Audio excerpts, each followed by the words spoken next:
Ready start. महोदय, भक्ति आंदोलन और भक्ति काव्य की चर्चा में जिस बात को बराबर रेखांकित किया जाता रहा है और जो वस्तुतः हमारी चर्चा का केंद्रीय स्वर बनी है, वह यह कि भक्ति काव्य धर्म और भक्ति की केंद्रीयता के बावजूद महज पूजा पाठ, ध्यान, उपासना और उनके माध्यम से इस लोक के दुखों से मोक्ष पाते हुए परलोक में सुख भोगने का संदेश और प्रेरणा देने वाला काव्य नहीं है। धर्म और भक्ति के आवरण में वह सामाजिक अन्याय के विरोध में और मानवीय न्याय के पक्ष में एक उन्नत मानवीय समाज और एक उन्नत मूल्य व्यवस्था के पक्ष में खड़ा होने वाला और उसके लिए संघर्ष करने वाला काव्य है। ऐसा नहीं है जैसा कि प्राय ऊपरी तौर पर समझ लिया जाता है कि सामाजिक अन्याय के विरोध में मानवीय न्याय के पक्ष में निर्गुण संतों के स्वर ज़्यादा मुखर हैं और उनमें अधिक ऊष्मा है, जबकि सगुण भक्ति की कविता में परंपरागत सामाजिक संरचना का प्राय समर्थन हुआ है और उसमें चली आ रही सामाजिक सोच को भी गाढ़ा किया गया है। वस्तुतः भक्ति और आध्यात्म की जमीन पर निर्गुण और सगुण कविता में आलंबन के निर्गुण और सगुण होने के बावजूद दोनों में लगभग समानता ही है। अंतर दिखाई पड़ता है जब ये भक्त कवि अपने समय और समाज पर दृष्टि डालते हैं, उनका चित्रण करते हैं और उन पर अपनी राय देते हैं। यहाँ जरूर ऐसा लगता है कि सगुण भक्तों की तुलना में निर्गुण संतों की सामाजिक अन्याय या चली आ रही सामाजिक संरचना की अमानवीयता के विरोध में वे ज़्यादा मुखर और चिंतनशील हैं।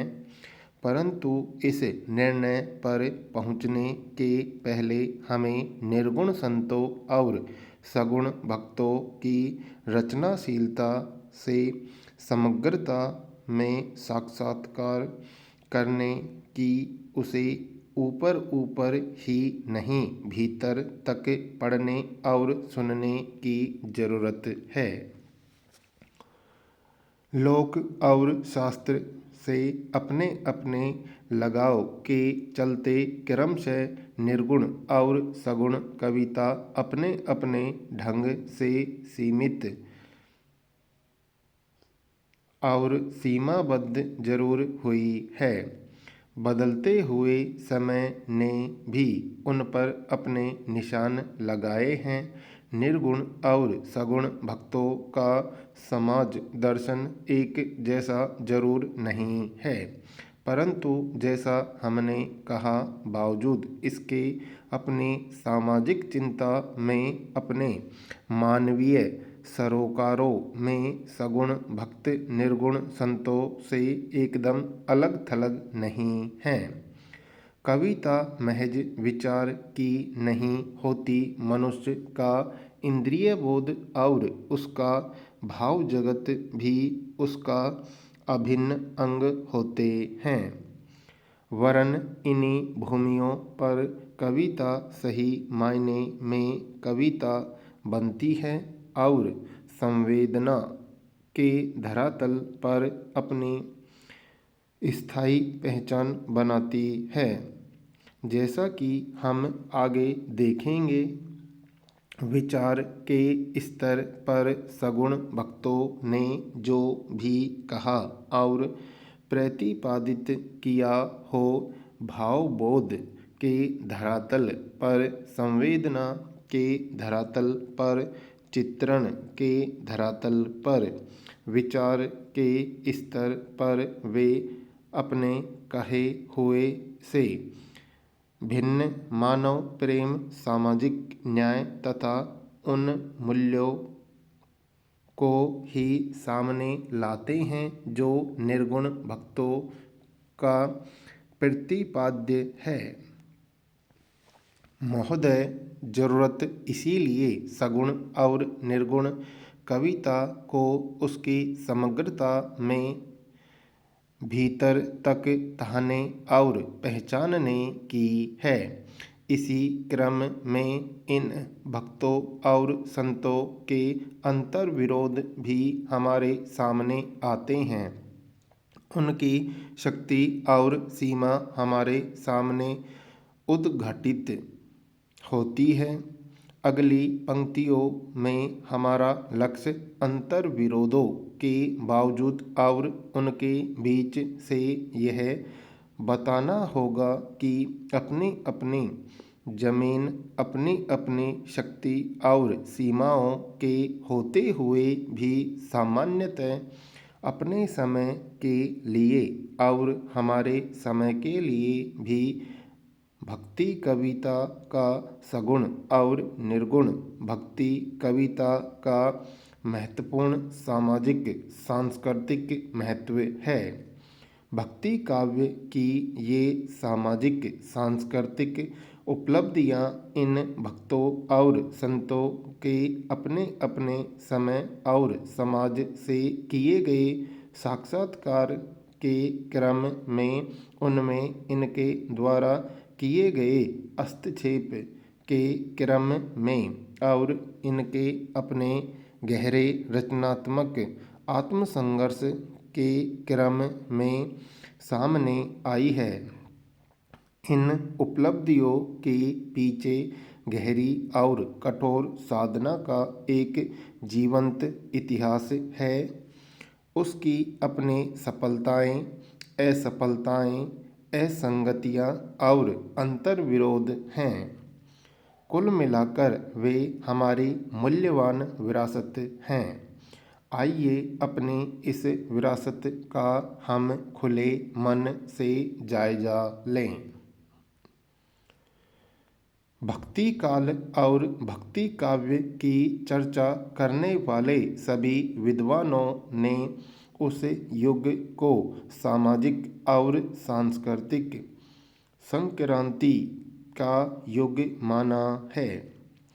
जिस युग में निर्गुण संत और सगुण भक्तों की वाणी मुखर हुई और जिसे भक्ति काव्य कहा जाता है, उसका उद्भव संभव हुआ।